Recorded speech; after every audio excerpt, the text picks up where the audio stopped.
guys, it's the Retro Flora podcast. I'm Brenda. And I'm Charmy, and we're just two crazy sisters with an opinion and a channel. If you like true crime, conspiracies, and supernatural crap, then this is your channel. Hey you guys! Today I have a story that's kind of funny. But it's not sad. No, it's kind of funny and like spooky. It's like a little mini introduction into the spooky season. So today we're going to talk about the Melonheads. That just sounds like the candy. What's the candy? The candy, the Melonheads. You never seen that? No. Like the lemon head, melon head candies, you know? No, I ain't never seen this candy a day in my life. You've never seen that? I've seen lemon heads. I've never seen melon heads. Yeah, I haven't had melon heads. Only had lemon heads. I like the lemon heads. Well, without further ado, let's get into this. The legend of the Melonheads has scared children since the 1900s. There are 3 different legends for 3 different states: Michigan, Ohio, and Connecticut. So what are Melonheads? Melonheads are small humanoids with bulbous heads who came out of hiding to attack people. How small are we talking about? Yeah, I don't know. It didn't say their height. It just said they're small humanoids. So I'm assuming smaller than your average person. They're mostly children, so maybe they're just that size. Yeah, they're about children's size. Let's start with Michigan first. According to the Michigan legend, there was a hospital in... Okay, you guys, there's some words in here where I wrote pronunciations because, girl, I don't know. Saugatuck, West Michigan, that was treating hydrocephalic. I don't know, girl. Hydrocephalic, that's it. Or waterhead syndrome in children. Hydrocephalic is a buildup of fluid in the cavities deep within the brain. Legend says that the children endured physical and emotional abuse. The hospital was forced to close and the children had nowhere to go, so they were released into the forests of Holland. They're just released into the wild? Yeah. Like, be free. Remember, they didn't really treat well, this is just a regular hospital, but you know, they didn't treat patients that great either, okay? They don't treat patients that great now. Today. The creatures were said to live near Felt Mansion, which, you guys, I don't really think we should call them creatures. They're children, but they're children that never grew up, right? I guess. Stay that size forever. I guess they stay that size forever, yeah. So technically, are you still a child if you're like 35 years old? Look, I don't know. All I know is that they're not creatures. Whether they're children or grown adults, they're not creatures. But people have claimed to see them in wooded areas around Ottawa. Ottawa? Ottawa. That's the capital of Canada. Oh, well, this is just a county. Oh, it's Ottawa County then. Yeah, Ottawa County. In another version, a children lived in the Felt Mansion and were abused by the doctor. They murdered him, cut his body up, and hid the pieces throughout the mansion's grounds. Well, dang. They then left the mansion and began living in underground caves and abandoned zoos. Although the Felt Mansion is a real place, the rest of the story doesn't add up. There was no hospital or asylum in this vicinity, nor are there any underground tunnels in this area. So it's just like a fun little urban legend. I hope so. I hope that there are melon heads. And so I'm just going to read a little bit of the Felt Mansion history. So the Felt Mansion was once owned by St. Augustine Seminary, a Catholic school. Some people have suggested that the students there have been really smart, and some may have been derisively referred to as Melonheads. The only interesting variation relies on the fact that during World War II, there was a POW camp for German soldiers located there called Camp Allegan. In this version, the Americans did medical experiments on the German prisoners, causing large swollen heads. They escaped and hid in the forest, running around, screaming at night. What the heck? So yeah, that's just another legend, which probably would make a little bit more sense than this one because there really was a prisoner of war camp there. And so I'm going to read this radioactive story. This is also another Michigan legend. This legend has made its way to the neck of my woods. A little different though. In southwest Michigan, the Melonheads are said to be located behind the Cook nuclear plant in Bridgman. There are 2 different stories of how they got to be there.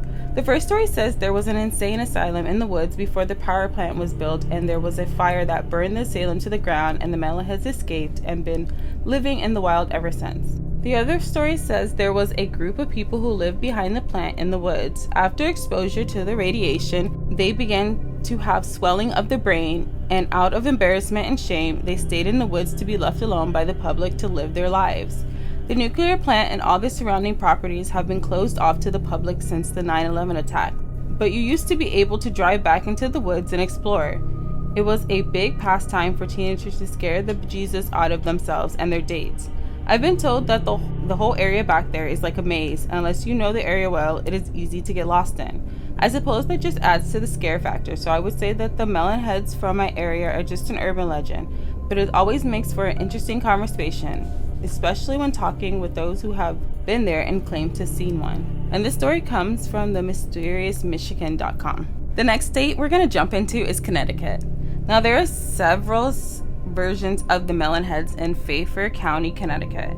In the first variation, Fairfield County was a location for an insane asylum for the criminally insane that burned down in the fall of 1960, killing all the staff and most of the patients with it, with the exception of 10 to 20 patients being unaccounted for. The patients supposedly ran into the woods. It is said that the Melonheads' appearance is due to the patients resorting to cannibalism in order to survive the winter and due to inbreeding causing hydrocephalus, which is, the swelling of the brain. So in this story, they were actually just regular insane. I don't want to say insane. Mental patients. I mean, they're in the asylum for the criminally insane, so I guess legally they are insane. But 10 to 20 of them escaped and then resorted to eating each other and then inbreeding with each other. Is it really inbreeding with each other though? Because they're not really related. I mean, if they do it for generations, yeah. Yeah, I guess. There's 10 of them and they only ate 10. There's that means there's 5 families that could be started. They're not really inbreeding with each other. In the second version, descendants of a colonial era family from Shelton Tumble were banished after being accused of witchcraft. In another version, the family escaped the witch trials and persecution and retreated into the woods where they lived in isolation and inbreeded, which caused their head mutations. Now that's inbreeding. Yeah. Connecticut foresters reported seeing strange figures in the trees, dark shadows lurking in the bushes. I don't know why when I think of Melonheads. I think of Coneheads. I think of the little peanut heads from the Proud Family. Oh my god. Just running through the woods killing people. That's literally what I think of. The last of the legends comes from Ohio. The legend of the Melonhead takes place in Kirtland, Ohio. There are 3 different versions of this legend, and they all deal with a Dr. Crow. The first tale goes like this. In 1900, Dr. Crow and his wife took care of a number of children with hydrocephalus. This is so hard for me to say. Hydrocephalus. I mean, it is at their word. home. The doctor would perform horrific experiments on the children, and his wife would always try to protect them. One night, the doctor and his wife got into a fight, and Mrs. Crow accidentally fell and hit her head and died. The children thought the doctor killed her, so they attacked and killed him. They set the house on fire and escaped into the woods, where they now reside in. In another version, the children stayed at Dr. Crow's facility where he performed torturous experiments on them. Dr. Crow injected chemicals into their brains, causing their heads to grow, giving them the name Melonheads, and causing them to become mentally ill. Because of their physical and emotional abuse, the children became feral mutants. And not my words, they used the word feral mutants. Oh god. They were released into the forest around the asylum. Again, there was never asylum in this area, but legend. Legend says. Mm-hmm. In the last version, it takes place in the late 1950s, early 1960s. There are a few children with, here we go again, y'all, hydrocephalus that lived in northeast Ohio. One of the kids lived on Wisher Road and went to Kirkland School District. The preteen boy and his normal friends, again, not my words, would sneak up on parked cars and scare older kids. The frightened kids went around the school telling students that they were chased by Melonheads. Melonheads. Sounds like a gang, kind of. And so here are 2 stories from Ohio Melonheads version. In the 1980s, a group of girls went joyriding after a football game. Once the Notre Dame High School Fairfield game was over, the girls piled into a blue Grand Toronto. They were driving up Velvet Street in Trumbull on a Friday night looking for Melonheads. The girls pulled onto the side of the road, leaving the lights on in the car. Late at night, they ventured into the woods, continuing their investigations. While they were strolling on the path, they heard a door slam. Then a car engine started, and they saw the Toronto heading towards them. The girls saw figures of children inside the car. The children had large heads, rags for clothes, and orange glowing eyes. The story is the Melonheads are still driving around in the blue Grand Toronto today. What the heck? First of all, how do they learn how to drive? Girl, I don't know. Maybe they've been doing this. And wouldn't they be too small to like hit the pedals? Yeah, I just imagine like somebody controlling like the brakes and like us, and then like somebody steering. And honestly, that's what those teenagers get. And this comes from the No Sleep Reddit, and it's 6 years ago, and it's from Average Soar, like a dinosaur, average soar. What? Like a dinosaur, average soar. Oh, okay. My melonhead encounter. I know what you're thinking. Melonheads, I understand. Melonheads aren't exactly the most famous cryptid, but in Northeast Ohio, the Melonheads are a local legend. However, the Melonheads are mostly an excuse for teens to get drunk and go to the woods.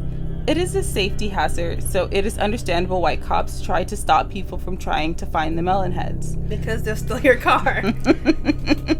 Despite that, teens still say that it is because they're trying to cover up something. My friends Darren, Brian, Lucas, Mark, and I decided to have a Friday night of fun by going to the woods to find the Melonheads. We had to evade the cops, but that added to the fun of the night. When we arrived, Brian commented on how creepy it was. He was met with the normal high school insults. We gathered our flashlights and took off into the woods. We were all just having fun, not really caring about the Melonheads. As we walked, we could hear rustling in the bushes beside us. We all turned our normal sized heads to see. Why they add the normal size part? I don't know. Darren shoved the smaller Lucas near the bush, forcing him to see what it was.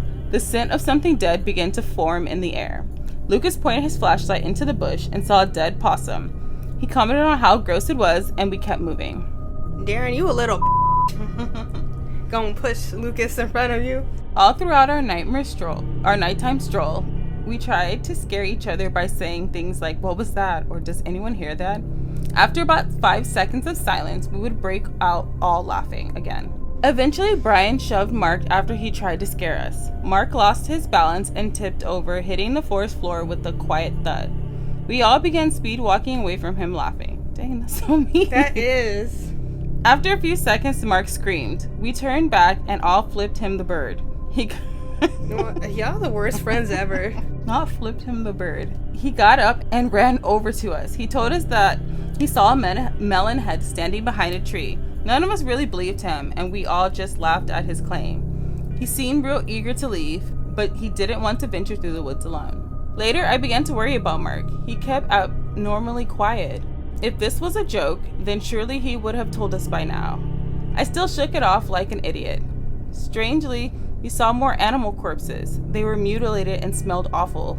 Eventually got so strong we had to resist the urge to puke, and then it was gone with the wind. Confused, we kept on. Boy, that is a definite red flag. They're stupid. Well, being in the forest at nighttime is already a red flag, but we began seeing strange sharpened sticks and rocks on the trail. I wondered how dense I was back then, ignoring all these strange things. Eventually, we got back into the laughing spirit. We were still a little unnerved, but nothing that laughter couldn't fix. The trail seemed normal from there on out, but Mark was still nervous. Darren and Brian were slapping Lucas in the back of the head. Oh my god. So he ran up about 10 yards in front of us. As he did that, I watched Mark's eyes grow huge. He tried to call to Lucas, but then Lucas paused. We all ran up to him, and we were greeted by the sight of some sort of house made of sticks. The house had dead animals inside. That's not Goldilocks, was it? Oh, that's the Three Little Pigs. The house made of straw, house made of sticks. A house made out of dead animals? And the house made of sticks with dead animals inside? That's one of the houses? Yeah. I guess that would be the house where the pig made it out of sticks, because that did not survive. No, it didn't.